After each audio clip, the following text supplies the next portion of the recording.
ॐ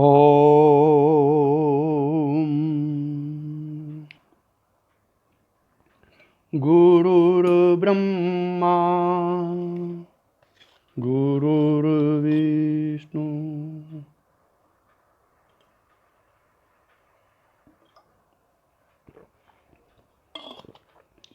गुरुर्देवो महेश्वरा गुरु साक्षात् परब्रह्म तस्मै श्री गुरुवे नमः। नित्यं शुद्ध निराभासं निराकारं निरञ्जनं नित्यबोधचिदानन्दं गुरुर्ब्रह्म नमाम्यहं।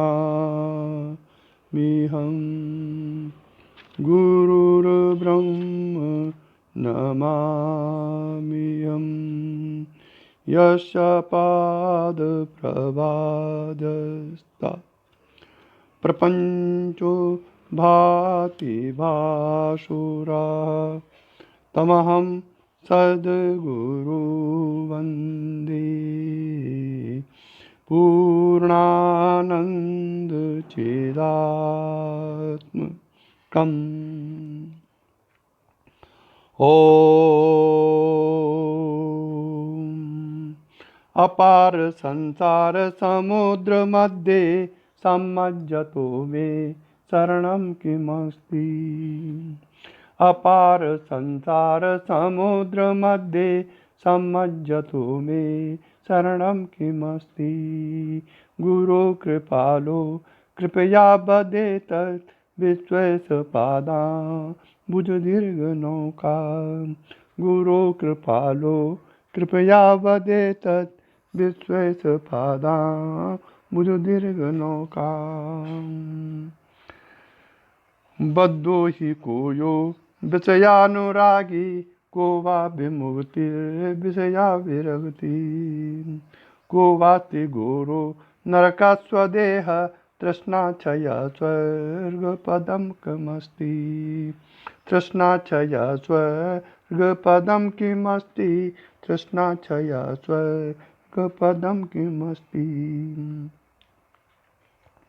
को वा गुरुर्यो विहितोपदेष्टा शिष्यस्तु को वा गुरुभक्त एव।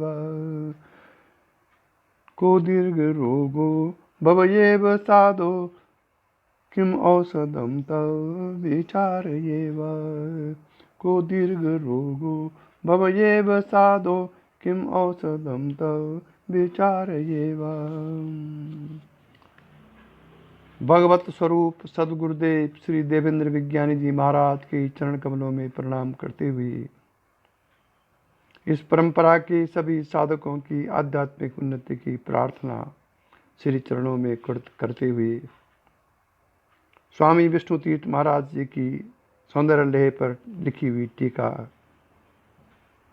के बारे में, टीका के विषय में प्रवचन किया जा रहा है। स्वामी विष्णुतीर्थ महाराज इसके टीकाकार हैं सौंदर्य लहरी के, और इस टीका के आधार पर ये प्रवचन चल रहे हैं। आज का प्रसंग है, कल तो था सुषुम्नागत चक्रों का और बाहर के 6 ऋतुओं का क्या संबंध आपस में है, और सुषुम्ना के अंदर किस प्रकार से 3 नाड़ियाँ हैं, चित्रा वज्रा, जिनके अंदर षटचक्र गुंथे हुए हैं। अब आगे का प्रसंग है चंद्र और सूर्य।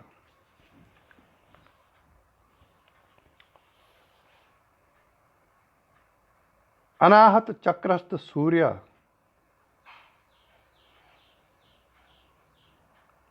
उन्मुख होकर आज्ञा के ऊपर स्थित अधोमुख चंद्रमा पर अपना प्रकाश डालता है।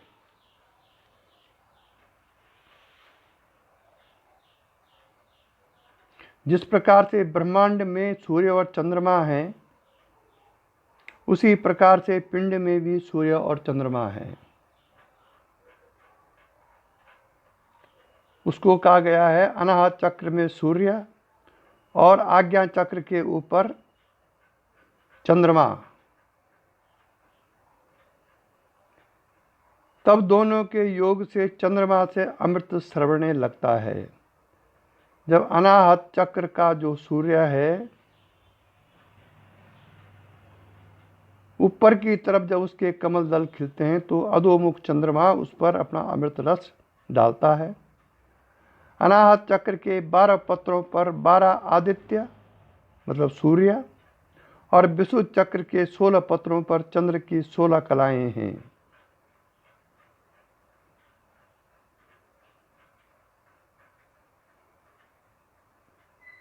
चंद्रमा का संबंध मन से और सूर्य का संबंध प्राण से है।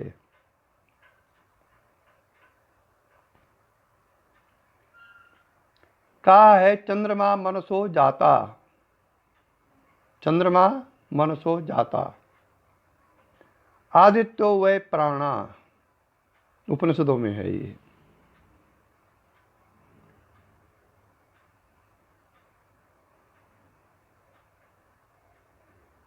आत्मना ऐसा प्राणो जायते, ये उपनिषद में है। चंद्रमा ईश्वर के मन से उत्पन्न होता है। चंद्रमा ईश्वर के मन से उत्पन्न हुआ है और आदित्य स्वयं समष्टि ब्रह्मांड को जीवन प्रदान करने वाला प्राण है।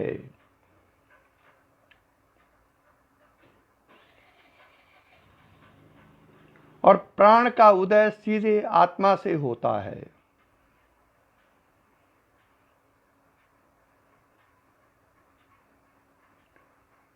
शरीर में मुख्यतः 2 प्रकार की नाड़ियों का विभाग है।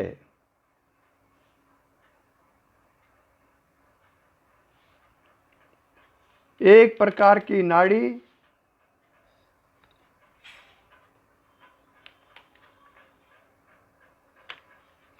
एक प्रकार की नाड़ियां वह हैं जो मेरुदंड के मध्य में स्थित सहस्रार से नीचे उतरने वाली सुषुम्ना से मिलकर या निकलकर सारे शरीर में फैलती हैं।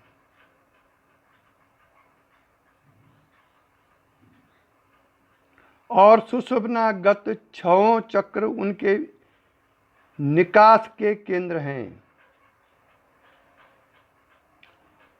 जिनके स्थान गिरवा, वक्षस्थल, कटी, उपस्थ और अधोभाग है। इन नाड़ियों का मन और प्राण दोनों से संबंध है।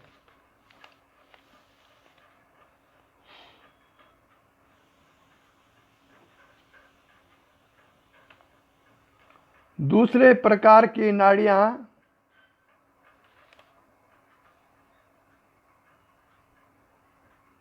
वह नाड़ियां हैं जो आज्ञा चक्र के पास के मनश्चक्र से निकलकर स्रोत, नेत्र, मुख, जिह्वा में फैल जाती हैं।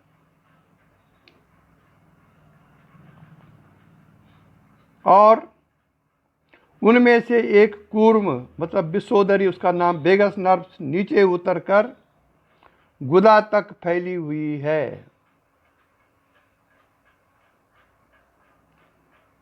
इसका वाम भाग छोटा है और कुछ विशेष कार्य नहीं करता, परंतु दक्षिण भाग फेफड़ों और हृदयों में श्वास प्रश्वास का कार्य, उदर में पाचन और रक्त वितरण का कार्य और अधो भाग में मल विसर्जन का कार्य करता है।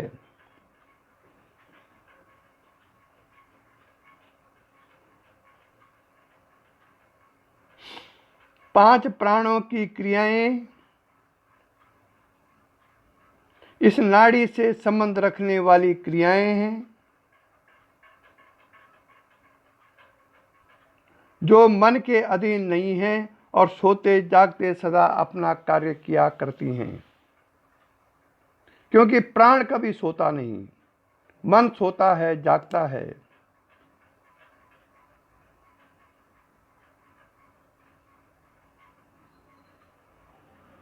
इस दक्षिण वेगस नाड़ी का संबंध सुषुम्ना के दक्षिण पार्श्व पिंगला से है, ईड़ा से नहीं है। इसलिए चंद्रमा का संबंध ईड़ा से और सूर्य का संबंध पिंगला से रहता है, और ईड़ा का चंद्र नाड़ी तथा पिंगला को सूर्य नाड़ी कहते हैं। भगवान बोलना पड़ेगा।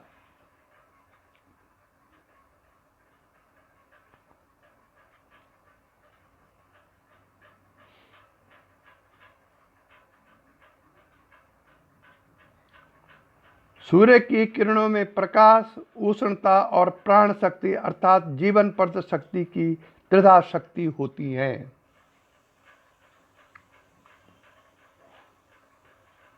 उनमें उष्णता विष का कार्य करती है, परंतु विष भी अल्प मात्रा में अमृत का कार्य करता है। इसलिए सूर्य की उष्णता एक परिमित तापमान की अवधि तक जीवन रक्षा में सहायक होती है और उस अवधि के बाहर मारक सिद्ध हो जाती है।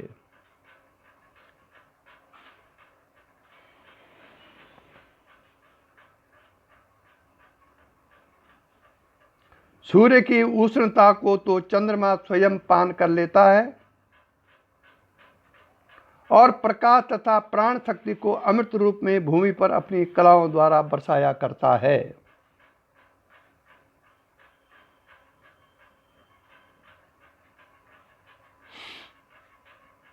यह बाह्य क्रिया प्राणी मात्र के शरीर पर ईड़ा और पिंगला नाड़ियों द्वारा प्रभाव डालती है।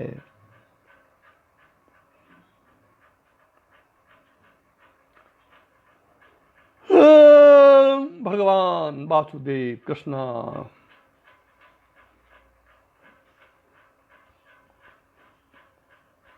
शुक्ल पक्ष में अमृत की वृद्धि और कृष्ण पक्ष में कमी होती है।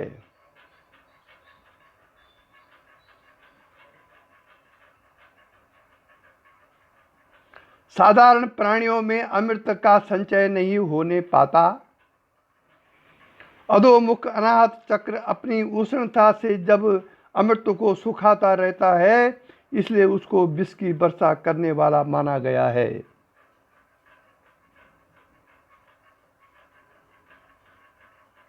कुंडलिनी के जागने से उसके ऊर्ध्वमुख होने पर उसकी क्रिया चंद्रमंडल पर होने लगती है और चंद्रमंडल से सर्वित अमृत सब नाड़ियों में सींचने लगता है। नारायण बोलना पड़ेगा।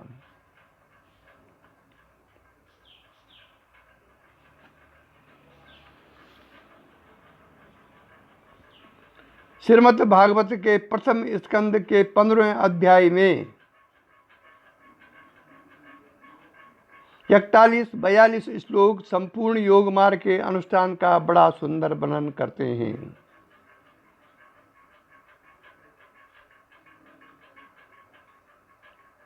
जब धर्मराज युधिष्ठिर ने भगवान के परम धाम चले जाने का समाचार जाना,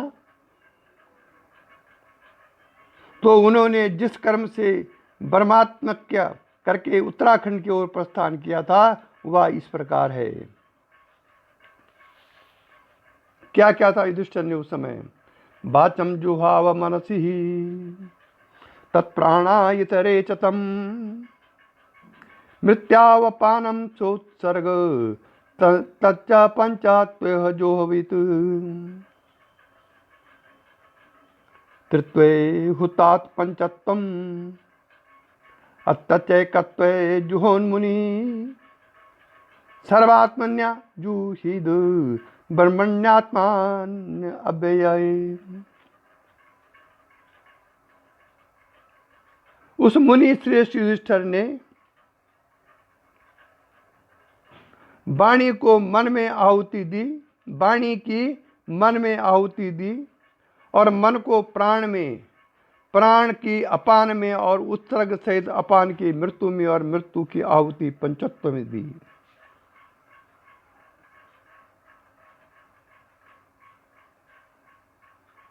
फिर पंचत्व की त्रित्व में आहुति देकर उस त्रित्व को की एकत्व में आहुति दी।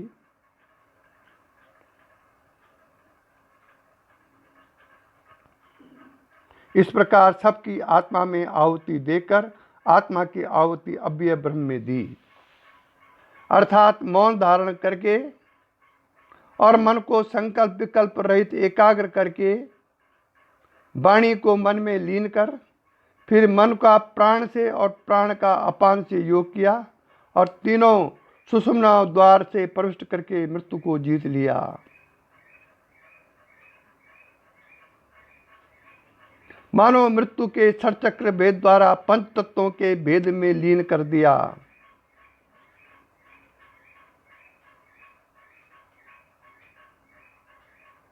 फिर पांचों तत्वों को तीनों ब्रह्म विष्णु रुद्र ग्रंथियों के भेद द्वारा तीनों गुणों में लीन कर दिया और तीनों गुणों को अनेक कारण उनके कारणभूत एक महातत्व में लीन कर दिया, क्योंकि महातत्व से ही तीन गुण प्रकट हुए हैं। तत्पश्चात अहम ब्रह्मास्मि के ज्ञान में निधि ध्यान द्वारा स्थिति रखते हुए सायुज्य मोक्ष प्राप्त की। ये युधिष्ठिर का मोक्ष का वर्णन है।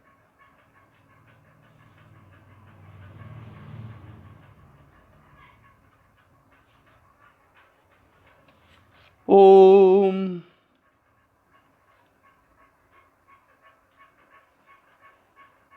अब ये पिंगला नाड़ी और सूर्य नाड़ी के बारे में बताया गया है। अब है तत्वों और चक्रों की अधिदेवों की कलाओं का नाम।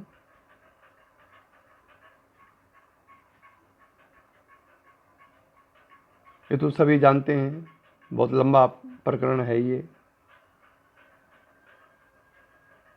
फिर भी पढ़ लेता हूँ थोड़ा बहुत।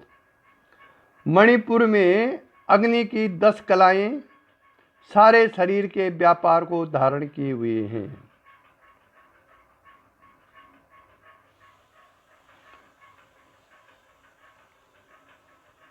अग्नि का स्थान योनि स्थान में बताया जा चुका है। उसकी 10 कलाएं मणिपुर में उठा करती हैं। मणिपुर की 10 कलाओं का एक एक दल है। अग्नि की कलाओं के नाम ये हैं: धूम्राची, ऊष्मा, ज्वालिनी, विस्फुलिंगी, सुश्रिया, स्वरूपा, कपिला, हव्यवाहिनी और कव्यवाहिनी। ये 10 कलाओं का नाम है जो मणिपुर में स्थित हैं।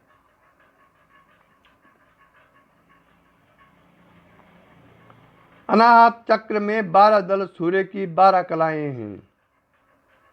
उनके नाम ये हैं: तपिनी, तापिनी, धूम्रा, मरीचि, ज्वालिनी, रुचि, सुषुम्ना, भोगदा, विश्वा, बोधिनी, धारिणी और क्षमा। ये 12 कलाएं अनाहत चक्र में हैं। विशुद्ध चक्र 16 दल चंद्रमा की 16 कलाएं हैं। उनके नाम ये हैं: अमृता, मानदा, पूखा, तुष्टि, पुष्टि, रति, धृति, शशिनी, चंद्रिका, कांति, ज्योत्सना, श्री, प्रीति, अंगदा, पूर्णा और पूर्णामृता। ये विशुद्ध चक्र की 16 कलाएं हैं। मणिपुर चक्र के नीचे रुद्र ग्रंथि है। रुद्र की 10 कलाएं हैं, जिनके नाम ये हैं: तीक्ष्णा, रौद्री, भया, निद्रा, तंद्रा, क्षुधा, क्रोधिनी, क्रिया, उद्गारी और मृत्यु। अनाहत के ऊपर विष्णु ग्रंथि है। विष्णु के भी 10 कलाएं हैं, जिनके नाम ये हैं: जरा, पालिनी, शांति, ईश्वरी, रति, कामिका, वरदा, हलादिनी, प्रीति और दीर्घा।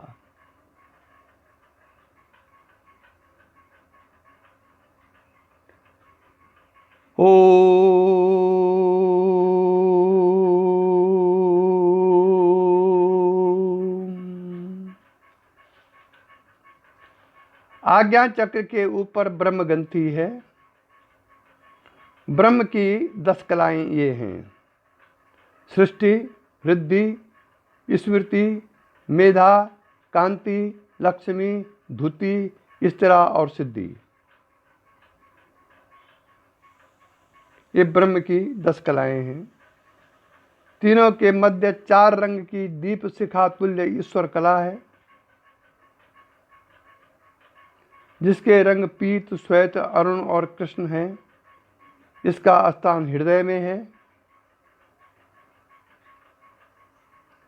शिखा के ऊपर उसी के अग्रभागवत सदाशिव कला है जो विद्युत सदृश कही गई है। योग सुखोपनिषद में कहा गया है कि तस्य मध्ये वन्य शिखा अनिर्योध्वाभ्यस्थिता नीलो नीलतयो मध्यस्था विद्युत उल्लेख भास्वराय निवार सुखवंती निवार सुखवंतनी पीता भासत्पूर्णोपमा तस्य शिखायां मध्ये परमात्मा व्यवस्थिता। और सा ब्रह्मा सा शिवा सा हरि सेन्द्र सो अक्षर परम स्वराट, ये नारायणोपनिषद का सूत्र है। उसके मध्य अग्नि की शिखा पतली ऊपर को उठी हुई खड़ी है। आज्ञा चक्र में अनुभव में आता होगा लोगों को, जो लोग साधना में रहते हैं।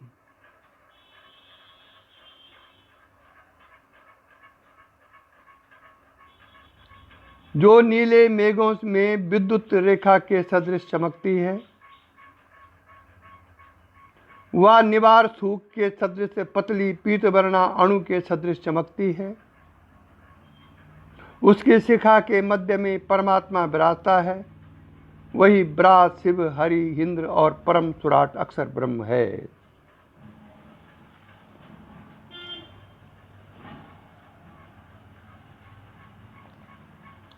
इसी को सदाख्य कला समझना चाहिए।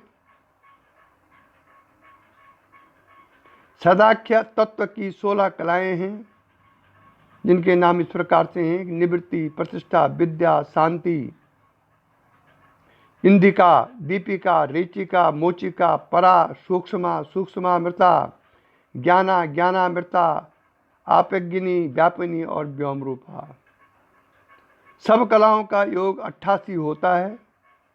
इनमें मूलाधारस्थ पृथ्वी को 4, जल की इच्छा और आज्ञा चक्र की ईड़ा, पिंगला अथवा सहस्रार्थ की ओर बहने वाली वर्णा और 82 कलाएं मिलाने से सबकी संख्या 100 होती है।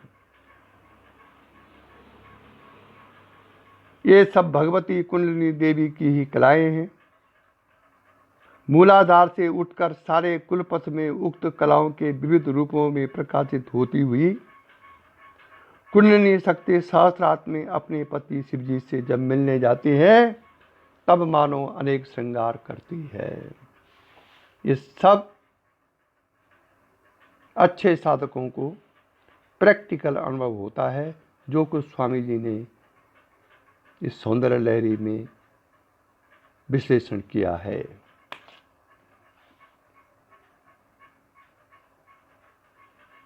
अब है इंपॉर्टेंट पॉइंट है कि आज्ञा के ऊपर 9 अस्त्र हैं।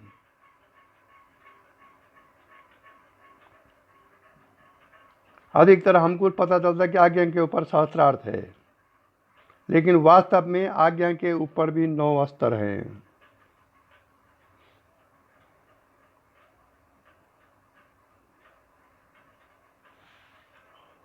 ओम।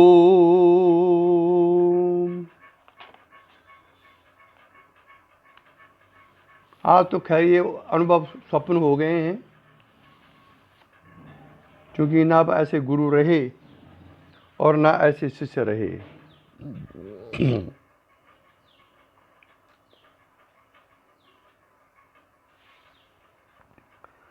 मूलाधार के नीचे विषु और अधः सहस्रार संज्ञक 2 चक्र, मूलाधार के नीचे विषु और अधः सहस्रार संज्ञक 2 चक्र और भी माने जाते हैं।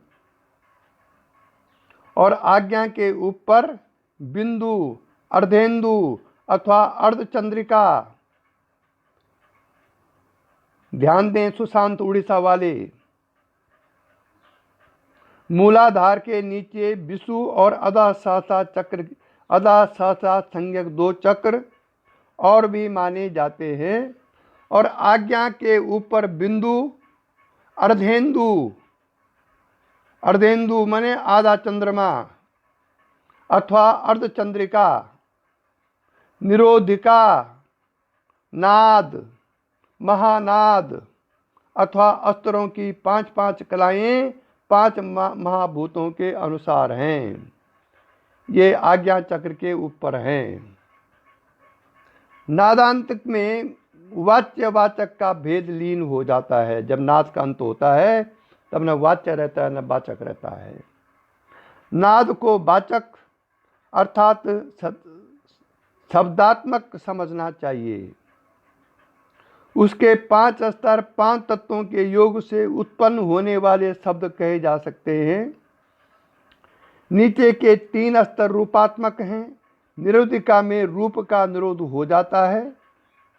शक्ति स्तर पर तीव्र आनंद लहरी का अनुभव होता है।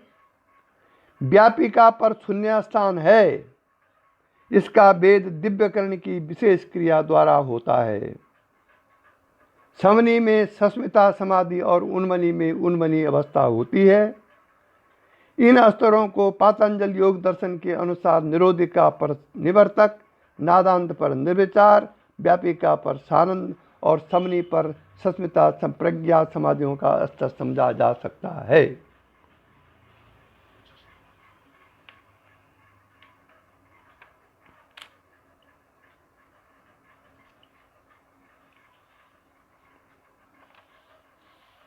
अब जब इतना सब कुछ हो जाता है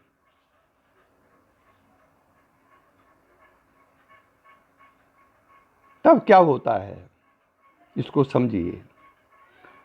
सुषुम्ना कुंडलिनी चंद्रमंडल से टपकने वाली सुधा और मनोन्मनी के रूप में प्रकट होने वाली चिदात्मिका मां शक्ति को नमस्कार है।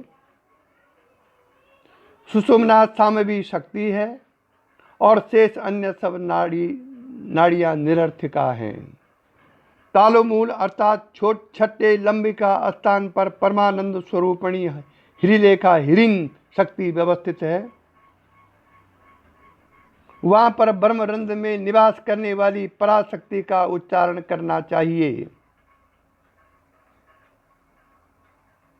फिर उसके ऊपर निरोधिका 10वें स्थान के मध्य होते हुए मध्य मध्य जहां गमनागमन की स्थिरता है, गमनादि से शून्य है और तिथि रांद का नाश करने वाले चिद्रूप दीपक का स्थान है, वहां जाना चाहिए। ये सुबह मैंने किया। सब मनुष्यों के अंतर में विराजने वाले उस पर परमात्म रूप हंस कला को नमस्कार है। ये योग सिकोपनिषद का वर्णन किया जा रहा है, के आधार पर किया जा रहा है। अनाहत चौथे चक्र से उदय होने वाले शब्द और उस शब्द में जो ध्वनि 11वें और 12वें स्तर पर है, उस ध्वनि के अंतर्गत जो ज्योति 13वां स्तर है, उस ज्योति में मन लगाकर जहां मन का लय हो जाता है, वह 14 से सहस्रा तक का स्तर विष्णु का परम पद है। उसके लिए पूर्ण प्रयत्न के साथ श्री गुरु के शरण में जाना चाहिए। त्वमादि देवा पुरुष पुराणा त्वमस्य विश्वस्य परम निदानम वेतासि वेद च परम च धाम त्वया ततं विश्व अनंत रूपम। ऐसा जो गुरु है उसके शरण में जाना चाहिए, तब जाके आपका 14वें स्तर का दिव्यकरण होगा। क्योंकि 14वें स्तर का भेद बिना दिव्य किरण के नहीं होता। कहा है कि मूलाधार शक्ति के सोते रहने पर सारा विश्व मोह निद्रा में सोता रहता है और उस शक्ति के प्रबुद्ध होने पर त्रिलोकी की शक्तियां जाग उठती हैं। ब्रह्मरंध्र रूपी महास्थान सहस्रार्थ में शिवा शक्ति सदा रहती है। वही परमाचिति शक्ति देवी मध्य में सुप्रतिष्ठित है। विशुद्ध 5वें व्योम चक्र के ललाट अग्र भाग में माया शक्ति है। नाद रूपा पराशक्ति के मध्य भाग 11वें में और बिंदुमयी शक्ति 8वें स्तर पर ललाट के अपरांश भाग में है। बिंदु में जीवात्मा सूक्ष्म रूप से रहता है, हृदय में मूल रूप में रहता है और दोनों के मध्य में मध्यम रूप में रहता है।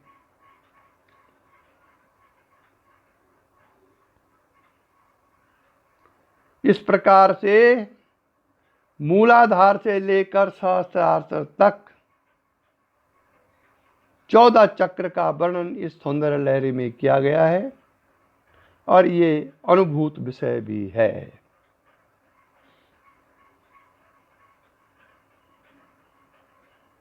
क्योंकि परमात्मा की शक्ति जिस प्रकार से अनंत है, उसी प्रकार से इस जीवात्मा की शक्ति भी अनंत है।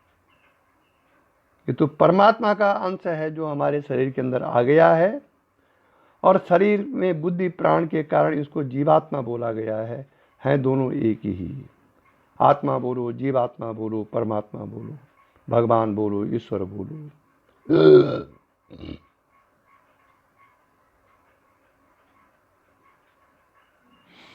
ओम ओम ओम। अब है अहम ब्रह्मास्मि ज्ञान का उदय। जब इस 14 चक्रों को शक्ति पार कर जाती है और साथ साथ में मिल जाती है अपने पति शिव के साथ, तब अहम ब्रह्मास्मि का ज्ञान उदय होता है। अहम शिवोम, अहम ब्रह्मास्मि।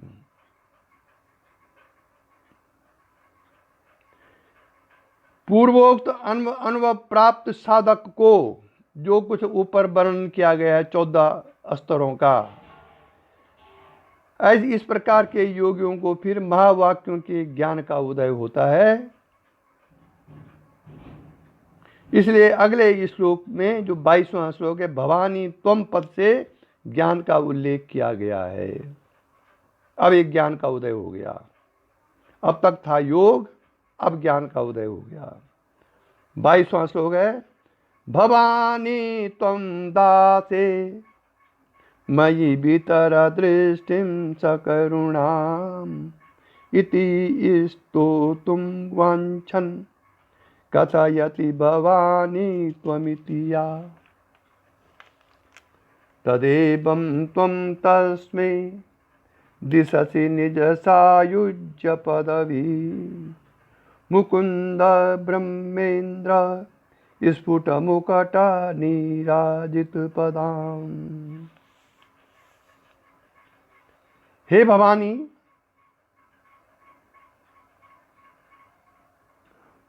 तू मुझ इस दास पर भी अपनी करुणामयी दृष्टि डाल।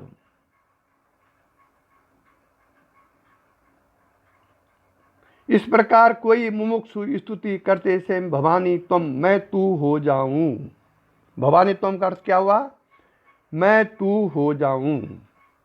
इस प्रकार की भावना जब हम करेंगे,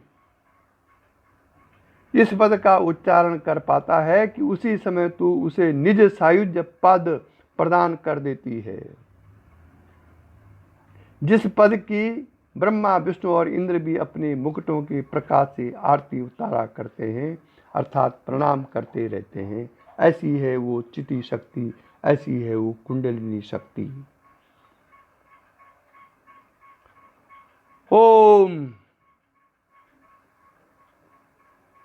इसीलिए गीता में कहा है कि भक्त्या माम विजानाति, भक्त्या माम विजानाति यावन्यश्चास्मि तत्त्वता ततो माम ततो ज्ञातो विशते तदनंतरम। गीता का 18 अध्याय का 55वां श्लोक। भक्त्या माम विजानाति यावनश्चास्मि तत्त्वता ततो माम ततो ज्ञात्वा विशते तदनंतरम।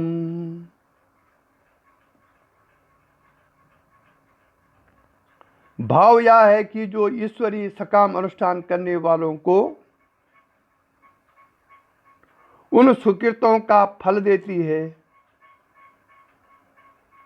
वह मुमुक्षुओं को ज्ञान के फलस्वरूप सायुज्य पदवी भी देती है, जो जिस भाव से उसकी आराधना करेगा। प्रज्ञानम ब्रह्म अहम ब्रह्मास्मि तत्वमसि और अयम आत्मा ब्रह्म।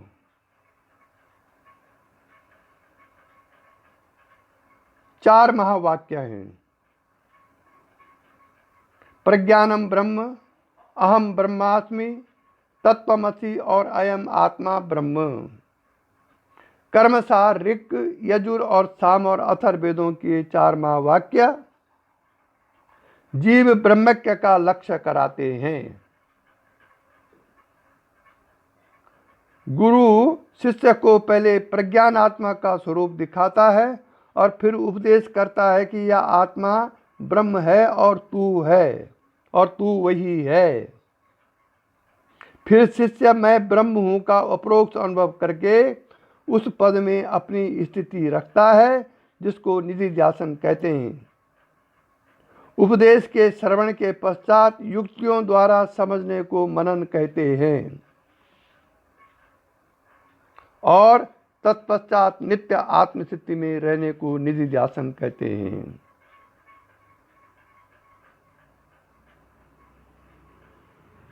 नारायण, शिव गुरु, शिव तत्व, ब्रह्म तत्व।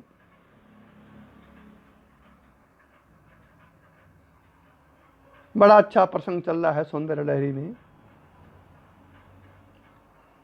अब होता क्या है भाई साहब, हम जिसको ज्ञान मान रहे हैं ना, असली में वो अज्ञान है। हमारी बुद्धि वो ज्ञान में जा ही नहीं सकती, इसलिए नहीं जा सकते। हम अध्यस्त हैं इंद्रियों के। जो हमने आंखों से देख लिया उसको हम सत्य मान रहे हैं, जो हाथों से छू लिया उसको हम सत्य मान रहे हैं, जो कानों से सुन लिया उसको हम सत्य मान रहे हैं, जबकि इंद्रियों द्वारा विषयों को जानने को अज्ञान कहते हैं। भिन्न भिन्न पदार्थों के ज्ञान को नाम रूपात्मक भेद से पहचानने को संज्ञान कहते हैं और ध्यान पूर्वक समझकर प्राप्त किए जाने वाले विशेष ज्ञान को विज्ञान कहते हैं। अज्ञान, संज्ञान और विज्ञान। परंतु ये सब ज्ञान जिस एक निरपेक्ष ज्ञान के सापेक्षिक भेद हैं उसको प्रज्ञान कहते हैं। सबका आधार स्वरूप वह प्रज्ञान आत्मा ही ब्रह्म है, इसीलिए कहते हैं प्रज्ञानम ब्रह्म।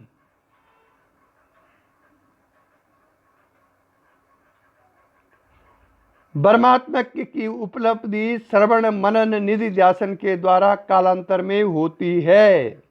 ये लंबी साधना है भाई साहब। आपको पहले अपने आत्मा का साक्षात्कार करना है, उसके बाद महावाक्यों के श्रवण के द्वारा, गुरुमुख से महावाक्य के श्रवण के द्वारा, तब आत्मा और ब्रह्म की एकता निधिध्यासन से होगी कालांतर में। इतना सरल नहीं है, ये साधना करनी पड़ती है।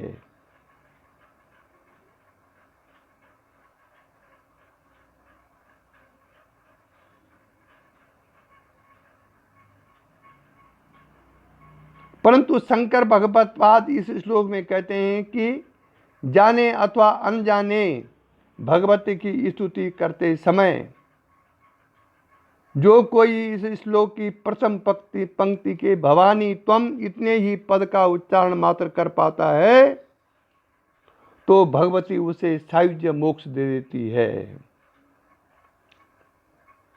इसलिए भगवती या मान करके कि या मेरा भक्त मुझ में लीन होकर मुझे सायुज्य पद की प्राप्ति के लिए प्रार्थना करता है, दासे मई इत्यादि उच्चारण करने से पूर्व ही उसे सायुज्य मुक्ति प्रदान कर देती है।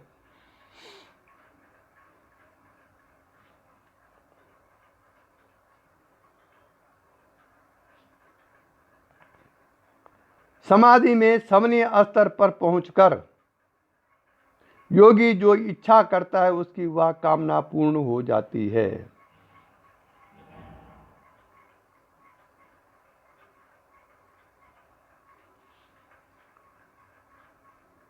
इसलिए अहम ब्रह्मास्मि का ध्यान करने वाला ज्ञानी भी उसी स्तर पर परमात्मा की अपरोक्ष अनुभूति कर सकता है, इसमें कोई आश्चर्य नहीं है। क्योंकि निज दृष्टि तजता ब्रह्म जब, तब दिखती यह सृष्टि है। निज दृष्टि तजता ब्रह्म जब, तब दिखती यह सृष्टि है। जब सृष्टि को है त्यागता, निज दृष्टि को पावता है। जब सृष्टि को है त्यागता, तब निज दृष्टि को पावता है। जब सृष्टि का होना न होना त्याग के स्वाधीन है, तो त्याग सबसे मुख्य है, यह बात संशयहीन है। त्याग ये नहीं कि बाहर का त्याग नहीं, अंदर का त्याग।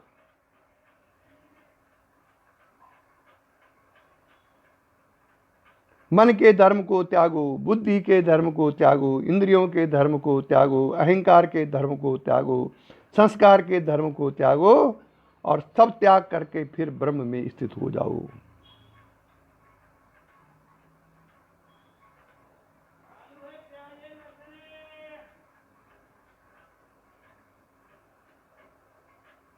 इसलिए शास्त्रों में त्याग की महिमा बहुत कही गई है, पर त्याग अहंकार का होना चाहिए। बाहर का त्याग कोई मायने नहीं रखता है।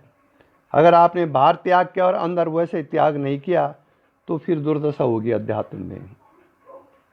ऐसे बहुत से लोग हैं जिन्होंने घर छोड़ दिए, जंगलों में चले गए, आश्रम में बैठ गए, और कुछ प्राप्त भी नहीं हुआ, जीवन पर भटकते रहे।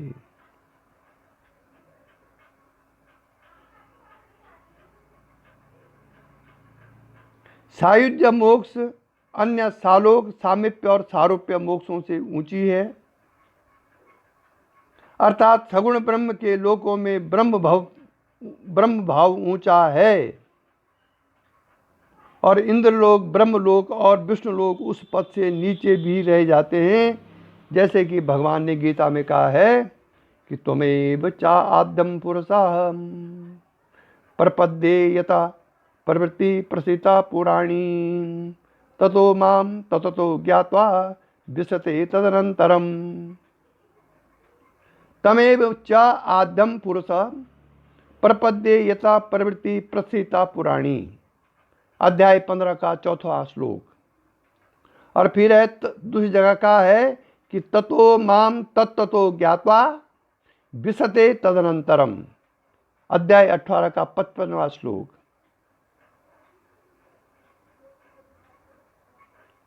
अर्थात मानो ब्रह्मा, विष्णु और स्वर्गपति इंद्र की मुकुटों की ज्योतियां उस परम पद के नीचे आरती उतारने के सदृश निम्न स्तरों पर ही चमका करती है।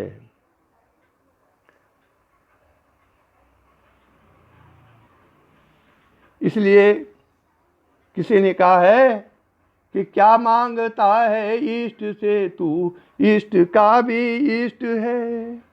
तेरे श्री चरणों में ब्रह्मा झुकाता शीश है। आनंद कर इच्छा न रख, इच्छा बड़ी ही दुष्ट है श्रेष्ठ से भी श्रेष्ठ तू, पर चाह करके भ्रष्ट है। और अब अर्धनारीश्वर सदाख्य तत्व का ध्यान। अर्धनारीश्वर सदाख्य तत्व का ध्यान, और 23वां श्लोक है त्वया हित्वा वामम बपुर बरितृप्तेन मनसा शरीरार्ध संभोरमपि संकेहिर्तं भूत। यदेत तथा ही त्वद्रूपम हर्षंकल सकलम अरुणाभवम त्रिनयनम कुचभ्यामाम नश्च कुटिल सतिचूड़ाल मुकुटम। हे भगवती, जिसका अर्थ है ये भगवती, शंभु का वामांग हरण करके भी तेरा मन तृप्त नहीं हुआ। मुझे शंका होती है कि दूसरे आधे शरीर का भी अपहरण कर लिया गया है, क्योंकि यह शरीर अरुण वर्ण की आभा से तेरा ही दिख पड़ता है। उसमें नेत्र हैं और कुचों के भार से कुछ झुका हुआ है, और द्वितीया का चंद्र केशों के ऊपर मुकुट पर शोभा दे रहा है। ये अर्धनारीश्वर का वर्णन है। यहाँ अर्धनारीश्वर का ध्यान दिखाया गया है, जिसमें शक्ति तत्व की इतनी प्रधानता है कि शिव तत्व को जानना कठिन हो गया है। वास्तव में शक्ति तत्व शिव तत्व से भिन्न नहीं है, दोनों एक ही हैं। ये इसीलिए अर्धनारीश्वर दिखाया गया है। आधा स्त्री का शरीर है और आधा शिव जी का शरीर है। अर्धनारीश्वर रूप में आधा शरीर शंकर का है और आधा भगवती का। यह बात हम सदाख्य तत्व को समझाते समय बताए हैं। शंकर का शरीर स्फटिक सदृश स्वच्छ है, जो भगवती का शरीर अरुण होने के कारण उसकी अरुण आभा से अरुण दिखने लगा है, और भगवती के स्तन के भार से वाम भाग के किंचित झुक जाने से शंकर का दक्षिण भाग भी झुक गया है। तीन नेत्र और दोनों के रूप चंद्रयुक्त होने से यह पहचानना कठिन है कि दक्षिण भाग शंकर का है अथवा सारा शरीर भगवती का ही है। यह शक्ति की प्रधानता दिखाई गई है। सदाख्य तत्व प्रबलोन्मुख होने के कारण पूर्ण शक्ति युक्त होता है, इसलिए अहम विमर्श की अध्यात्म भाव को शक्ति ने मानो दबा रखा है। ये 23वां श्लोक का अर्थ हो गया है, अर्धनारीश्वर रूप का वर्णन। इसी के साथ आज का प्रवचन समाप्त हुआ। कल 24वां श्लोक से शुरू होगा। यही दिव्य दृष्टि हमें दीजे भगवान, हो कण कण में निस दिन तुम्हारे ही दर्शन।